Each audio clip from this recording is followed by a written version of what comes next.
Et salut à tous, on se retrouve aujourd'hui pour une petite présentation d'un jeu de société. Alors oui, c'est ma première présentation de jeu de société. Et pas des moindres, puisqu'il s'agit du jeu Mini Rogue. Voilà. Un jeu qui vous a peut-être échappé durant l'année qui est passée, puisque vous allez le voir, c'est pas forcément un jeu qu'on pencherait au premier abord. Mais moi, pour ma part, il m'a beaucoup parlé pour le fait que c'est un jeu qui, bon, comme le nom l'indique, on va dire, qui s'inspire de ce qu'on aime, d'un genre qui est très apprécié aujourd'hui, qui est en vogue depuis plusieurs années, donc le roguelike. Il est sorti l'année dernière, en 2021. C'est un jeu qui coûte une vingtaine d'euros, pas plus. Vous allez voir, c'est vraiment pas cher pour ce qu'il propose en termes de contenu, en termes d'intérêt. Et c'est un jeu par contre qui se joue, on va dire, à la base en solo, mais il y a un mode coopératif. Alors moi j'ai quasiment exclusivement joué en mode coopératif, mais des éléments de jeu comme la campagne, il y a une campagne scénarisée, vont pas pouvoir être joués en coopération. Voilà, donc attention, c'est un jeu quand même majoritairement solo, même si je vous dis, il y a un mode coop. Je vous le dis direct, le mode coopération, pas énormément d'interaction entre les joueurs, on est vraiment sur quelque chose de très sommaire, où vraiment c'est juste les deux persos qui ont chacun leur fiche de personnage, qui font un peu leur vie, mais par contre, si vous tombez, on va dire, si vous faites des combats, vous pouvez très bien faire des combats ensemble, mais ça va juste se résumer à l'ennemi a deux fois plus de vie. Voilà, je préfère vous prévenir que le mode coop est un mode où il y a peu d'interaction. Après, c'est très amusant, hein, c'est un jeu, je vous dis, j'ai fait pas mal de parties en coop et on a passé un bon moment, donc il n'y a pas de souci. Voilà, on va tout de suite passer un petit peu à la découverte du matériel, puisque on adore le matériel. Alors, au niveau de la boîte de jeu, donc on est sur une boîte quand même assez minimaliste, vous avez vu, pas très épaisse, mais faut pas s'y méprendre, il y a quand même pas mal de choses à l'intérieur. Donc qu'est-ce qu'on a au dos déjà? On a concrètement, c'est tout ce que je vous ai dit tout à l'heure, c'est que c'est inspiré des roguelites, donjon crawler, tu choisis un personnage, vous voyez un petit peu la DA des persos, c'est tout minimaliste, c'est super sympa, moi je suis très très fan de la DA. Et là on a un petit aperçu en fait des plateaux de jeu, pas vraiment de plateau, c'est juste vous mettez des cartes sales, donc face cachée. Vous commencez en haut à gauche et au fur et à mesure que vous avancez, en fait, vous dévoilez les salles et donc vous verrez qu'il y a divers effets qui sont résolus, des effets qui sont résolus avec des dés. On va tout de suite ouvrir un petit peu la boîte. Ah oui, juste un truc, là ils mettent 30 minutes au niveau du temps, c'est seulement si vous jouez tout seul, parce que clairement à deux il va y avoir quand même une phase d'échange en fait avec votre partenaire, donc comptez quand même plus d'une heure si vous jouez à deux. 30 minutes en solo, oui c'est quand même faisable parce qu'on joue très vite. Donc on a d'abord une aide de jeu, l'aide de jeu qui est quand même très utile. Vous voyez qu'elle est pas bien grande, donc c'est que le jeu se joue très simplement. Là où elle va beaucoup nous servir, c'est surtout au niveau de tout ce qui est iconographie, potions, icônes, etc. Puisque je vous l'ai dit, c'est un jeu qui, en fait, même sur les cartes sales que vous allez un petit peu écumer, il n'y a pas énormément de texte, ça va être vraiment de l'iconographie, puisqu'il n'y a pas, voilà, il faut expliquer les effets de chaque salle, mais très facilement. Vous voyez qu'ici il y a des effets, donc ça c'est les effets que vous mettent les ennemis, et d'autres éléments de gameplay qu'on aura l'occasion de revoir avec la présentation des règles. Le livret de règles, donc voilà, bon format. Moi je l'ai lu, c'était assez agréable à lire. Ça nous présente un petit peu aussi les cartes, les types de cartes que vous allez pouvoir récupérer, enfin que vous allez pouvoir écumer, on va dire. La table des symboles, de tous les symboles, si jamais vous avez un doute. Pourquoi je vous montre ce livre de règles là, c'est surtout parce que à la fin, donc les dernières pages, il y a le mode campagne, donc qui peut être joué uniquement à un joueur. Ce mode campagne il est assez intéressant, puisqu'il va utiliser une mécanique pareil assez unique par rapport au mode coopératif. C'est qu'il va avoir un arbre de compétences, que en fonction du personnage, de la classe de personnage que vous avez prise, vous n'allez pas du tout avoir début. En fonction des objectifs que vous allez réussir, c'est pareil, c'est pas du tout le même cheminement. Donc je l'ai commencé, c'est vraiment très sympa. Rien qu'aussi pour le fait qu'il y a un arbre de compétences, c'est toujours agréable. Je pense que le mot d'ordre vraiment qu'on va retenir sur ce jeu là, c'est que c'est simple, mais c'est pas simpliste au niveau des règles. Vous avez vu quand même qu'il y a pas mal d'effets différents. Ensuite on a, alors ça c'est ce qu'on aime hein, dans ce genre de jeu, c'est les dés. Voilà. C'est un jeu qui joue avec des dés. Les dés blancs c'est les dés de votre personnage. Ils vont déterminer entre autres hein, bien sûr les dégâts que vous allez faire aux ennemis. Donc, et les dés noirs, donc ça c'est les dés donjons. Donc ça, alors les ennemis eux ils vont pas être comme nous, ils vont pas faire des dégâts fixes, ils vont soit toucher soit rater. Donc c'est des dés qui vont déterminer si vous touchez ou pas. On est vraiment sur un petit peu la logique de jeu de rôle. Et vous voyez il y a des dés un petit peu spécifiques. Donc bon ça je pense que les plus avertis reconnaîtront, mais c'est du poison. Et ici c'est de la malédiction.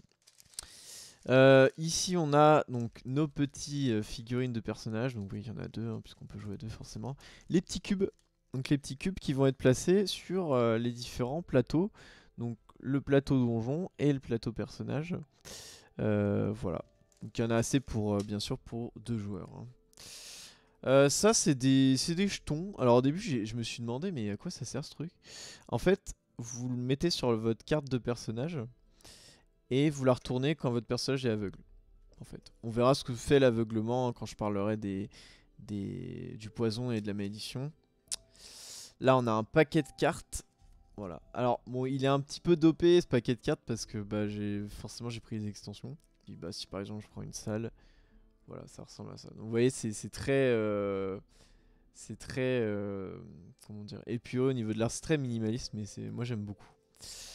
On a le plateau donjon. Donc ça, qu'est-ce que c'est? Bah, c'est qu'en fait, bah, vous êtes dans un donjon crawler, donc vous descendez hein, dans un sombre donjon. Il y a 4 étages. Donc les étages vont influencer les effets des cartes sales. Notamment si je prends par exemple, bah, vous voyez ici, grosse partie PV des monstres. Si je prends par exemple les PV des monstres, bah, selon les étages que vous allez descendre, les ennemis auront plus de vie. Voilà, vous avez une alternative aussi, la tour. Donc pour le coup là vous montez, c'est pas le même espacement au niveau des boss notamment. Ensuite on a, ah bah alors ça voilà, là les passionnés de RPG et compagnie dont moi hein, bien sûr, s'y reconnaîtront. Donc on a la fiche de perso, XP, armure, ration, PV, pièces d'or et potions. Je veux dire, il n'y a rien besoin de plus. Là vous allez me dire si vous avez su un peu, bon là tout ça je connais à peu près, l'armure on réduit les dégâts des ennemis, les potions voilà elles ont des effets différents. Ration, pourquoi ration? Bah c'est parce qu'en fait quand vous descendez d'une salle, vous allez consommer une ration. Vous voyez qu'ici, les plus, on va dire si vous voyez pas trop avec ma qualité, si vous n'avez plus de ration vous perdez 3 PV à chaque descente de salle. Hein. Donc attention, ça va être un peu de gestion de ressources. Hein. Et au dos de ces... Alors oui, il y a deux plateaux personnages, évidemment. Hein. Au dos de ce plateau, on a l'arbre de compétences. Je vous le présente pas, ce sera votre petite découverte si jamais vous décidez d'acheter le jeu. Voilà, donc on se retrouve pour la mise en place. Donc, vous voyez, c'est comme je vous l'avais dit, hein, chose promise, chose due. C'est extrêmement simple au niveau on va dire au niveau des éléments de jeu. Hein. On a donc le plateau personnage, le plateau donjon, les cartes de boss et le paquet de cartes qui est ici de salles. Où je vais vous expliquer comment on va le situer dès maintenant. Mais bon, je vous ai un petit peu spoilé dans la présentation, je l'avoue. Donc, au niveau du personnage que j'ai pris, vous voyez, j'ai pris le croisé.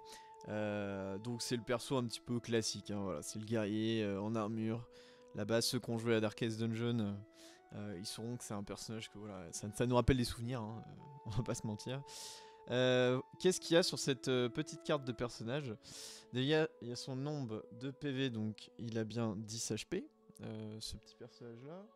Ensuite, qu'est-ce qu'on a d'autre? On a l'armure, donc il a 1 d'armure. En fait, l'armure, concrètement, qu'est-ce que ça veut dire? Bah, ça veut dire que vous allez pouvoir réduire les dégâts de 1, voire de plus. Plus vous avez d'armure, plus vous réduisez les dégâts des ennemis. Sachant que les ennemis pourront percer votre armure parfois, donc attention, comptez pas trop sur ça pour réussir votre vie parce que vous allez vous prendre un revers de la médaille qui est assez violent. Il commence avec 4 rations. Hop, on les met ici. Voilà. Et 0 pièce d'or puisque bah, c'est un chevalier, il a pas besoin d'or. Enfin en tout cas pas pour l'instant. Donc, ah oui, avant de commencer, on voit que sur la carte il y a 2 éléments de jeu. Je sais pas si vous voyez bien. En gros, il y a dans un premier temps une compétence de combat et une compétence d'exploration. Donc, alors là ça va peut-être vous étonner ce que je vais vous dire, mais la compétence de combat peut être utilisée que en combat et et la compétence d'exploration c'est uniquement lorsque vous êtes entre les salles en train de savoir un petit peu ce que vous allez faire. Vous voyez qu'on a notre petit jeton qui est prêt, donc je vais le mettre en haut à gauche. Et avant toute chose, avant de positionner les salles, il faut arranger le paquet boss, puisque je vous avais dit, il y a donc 4 boss, puisqu'il y a 4 étages à parcourir. Sachant que le dernier sera toujours... je me suis foiré. Sera toujours ce monsieur. Voilà, les restes d'Og, donc un espèce de chevalier squelette roi liche de la mort avec 2 épées. Voilà, donc... Alors ça va peut-être vous faire mal aux yeux, hein, parce que c'est les cartes holographiques. Hein. C'est pas de ma faute. Voilà, j'ai payé, on m'a donné des cartes qui brillent. Donc lui, il sera toujours donc, le dernier que vous allez rencontrer, donc au dernier étage. Et les autres, en fait, on va un petit peu mélanger concrètement pour donner un peu de fun. Sachant que dans le jeu de base, il n'y a que 4 boss, donc en fait, vous allez souvent voir les mêmes. Hein. C'est pour ça que je vous recommande d'acheter du contenu supplémentaire, puisque vous aurez dans les 2 extensions qui sont sorties, 3 boss supplémentaires, ce qui est quand même pas mal. Voilà, je vais en prendre 3, je vais les mettre là. Tac. Et ensuite, on va... ouais, on a notre gros paquet salles, on va positionner nos salles. Voilà, je vous ai fait un petit cut parce que je vous ai épargné un petit peu la phase de... En fait, je me suis rendu compte sur ma caméra, on ne voyait pas grand chose, oui, tout à fait. Ouais, j'ai dû faire un peu de déplacement d'objets pour que vous puissiez voir l'intégralité du plateau de jeu. J'essaierai de faire autrement pour les autres parties, mais c'est vrai que... Voilà, on commence, hein, on commence, c'est le travail d'amateur pour l'instant. Donc, une fois qu'on est positionné, vous voyez, bah, y a bien les 9 cartes comme je vous avais annoncé. On retourne la première salle. Donc on commence, voilà, on rentre direct dans le vif du sujet avec un monstre, tout simplement. Donc, juste un truc pour le monstre. Vous voyez qu'il y a, en fait, il y a 4 lignes pour cette carte-là. Pourquoi 4? C'est parce qu'en bas, c'est comme je vous avais dit tout à l'heure, hein, c'est que selon l'étage, l'ennemi va avoir plus ou moins de HP et surtout va faire plus ou moins de dégâts et donner plus de récompenses. Donc voilà, donc c'est évolutif. Hein. Mais ce qui est bien, c'est qu'ils ont bien utilisé les cartes. C'est-à-dire qu'il n'y a pas beaucoup de cartes dans le jeu, mais en fait, les cartes évoluent. Avec votre progression, ce qui fait que bon, au final ça va, on tourne quand même, on n'a pas l'impression, c'est pas trop redondant quoi. Donc je me positionne dessus, donc là on va commencer un combat, et c'est là où la fameuse présentation où je vous avais dit qu'il y avait 2 dés va jouer. Donc en fait, moi je vais lancer ce dé là, enfin en fait je vais lancer les deux, mais si vous voulez je vais lancer ce dé là en premier. Si vous faites attention, vous voyez que ce dé donc une croix, qui veut dire que si je tombe sur la croix, je vais faire 0 dégâts à l'ennemi. Hein. Ça, c'était assez évident. Mais qu'est-ce qui se passe si je fais un 6? Vous voyez qu'il y a un petit octogone, j'allais dire octogone, mais on n'est pas dans un combat de MMA, hein, n'est-ce pas? Si par exemple je tombe sur le 6, en fait, concrètement, ça veut dire quoi? Ça veut dire que j'ai fait un coup critique à l'ennemi. Bon, sachant qu'il a 6 HP cet ennemi. Hop, je vais mettre sa vie ici. Sachant qu'il a 6 HP, je vais le one shot. Mais si j'avais envie de faire le kéké et de me dire j'ai fait un crit, qu'est-ce que ça fait? En fait, faire un crit, ça vous permet de relancer un deuxième dé. Donc un deuxième dé blanc. Vous verrez qu'en fait, l'XP dans le jeu, donc vous voyez sur la fiche de personnage, vous permet à certains paliers de choper aussi des dés blancs, ce qui vous permet d'augmenter votre total de damage à chaque fois. Mais donc quand vous faites un crit, vous pouvez relancer un dé. Par contre, alors c'est jamais une obligation, hein, vous pouvez laisser le résultat et se dire bon, voilà, je fais juste 6. Par contre, si vont tomber sur une croix avec ce dé là, bah en fait vous êtes jambon, hein, concrètement vous faites 0. et voilà, et vous allez regretter. Donc, pour ceux que ça arrive, sachez que il n'est pas encore l'heure d'insulter le jeu, puisque en fait, vous avez une option qui est de sacrifier un d'XP pour faire ce qu'on appelle une prouesse, c'est-à-dire de pouvoir relancer un dé. Voilà, n'importe quel résultat de dé, vous pouvez le relancer. Sachant que c'est utilisable une seule fois par tour. Il y a des objets à ramasser, en fait c'est des salles qu'on peut ramasser en tant qu'objet, qui vous permettront aussi d'avoir des prouesses. Mais voilà, vous pouvez, on va dire que le résultat d'un dé n'est jamais, enfin presque jamais, on va dire, fataliste. Vous pouvez quand même, la part du temps, changer un petit peu, jouer un peu avec la chance. Le dé noir, donc comme je vous avais dit, lui il n'a pas de croix, il n'a pas de 6 avec un losange. Il est numéroté de 1 à 6, donc par contre, il a un petit peu des particularités, puisque l'ennemi, lui, fera toujours 2 de dégâts à chaque fois qu'il va me taper. Par contre, moi, on va dire que selon le résultat, ça va être plus, est-ce qu'il nous touche ou pas. Donc, s'il fait 1, il nous touche pas. S'il fait entre 2 et 5, il nous touche. Et s'il fait 6, là, c'est un peu la piquette, c'est-à-dire que il vous met à travers votre bouclier, donc même si vous avez de l'armure, en fait, c'est dead, quoi. Donc voilà, donc là, cet ennemi-là, on va s'en débarrasser, je pense, assez facilement. Hein, ça m'inquiète pas trop. Bon, j'ai fait 2. Lui, il a fait 5. Donc, ce qui fait que là, je lui fais 2 de dégâts. Et lui, malheureusement, il me fait 1 de dégâts, puisque j'ai 1 d'armure. Et donc, je diminue ma petite stat de dégâts. Voilà. On va dire que voilà, il est mort, le garçon. Donc, ensuite, je récolte un XP. Et en fait, ce qui se passe à partir de ce moment-là, c'est que vous avez accès à 2 nouvelles salles. Hop, vous retournez les cartes ici et ici. Voilà. Vous aurez toujours le choix de 2 salles qui vont s'ouvrir à chaque fin chaque fois que vous aurez fini un combat ou un événement. Sauf dans un seul cas, donc c'est là où vont servir ces petits jetons ici. Si jamais vous êtes aveuglé, vous ne voyez pas les prochaines salles, vous arrivez à l'aveugle dessus. C'est bon, c'est pas bon, c'est tant pis pour vous, vous êtes aveugle. Donc j'ai envie de dire, vous ne saurez pas, vous saurez pas ce que vous allez prendre dans la gueule, quoi. Donc là on a d'autres cartes qui ne sont pas des combats. On a un piège et une sépulture. Donc vous voyez déjà au niveau du code couleur en haut à gauche de la carte, on voit que là c'est rouge. Donc on va dire que c'est quand même un événement agressif, mauvais. Là c'est bleu, on va dire que ça peut être bien, ça peut être pas bien. Si par exemple je prends le piège, je vais vous donner des petits exemples de cartes que vous pouvez rencontrer. Vous voyez en haut à droite de la carte, il y a une espèce de carré avec un octogone, hein, on le retrouve cet octogone. Ça veut dire quoi? Ça veut dire qu'en fait, c'est un peu comme tout à l'heure, c'est que si vous réussissez un critique sur votre dé, parce que oui, quand vous tombez sur un piège, vous lancez aussi les 2 dés. Voilà. Un, pour savoir si vous allez réussir à vous en tirer, et vous devez faire obligatoirement un 6 pour vous tirer de ce piège, sinon vous le prenez dans la gueule. Et ensuite le dé noir pour savoir à quelle sauce vous allez être mangé, puisqu'il y a 3 effets de pièges différents qui sont plus ou moins violents. Voilà, par exemple si là j'ai 1 et 2 au niveau du dé noir, je prends rien, c'est tranquille, c'est la vie est belle. Par contre si j'ai genre 3-4, là je prends moins 1 d'XP. Je vois les 2 prochaines cartes. Alors à droite, vous voyez un item jaune, donc c'est un objet à ramasser, comme je vous avais dit tout à l'heure.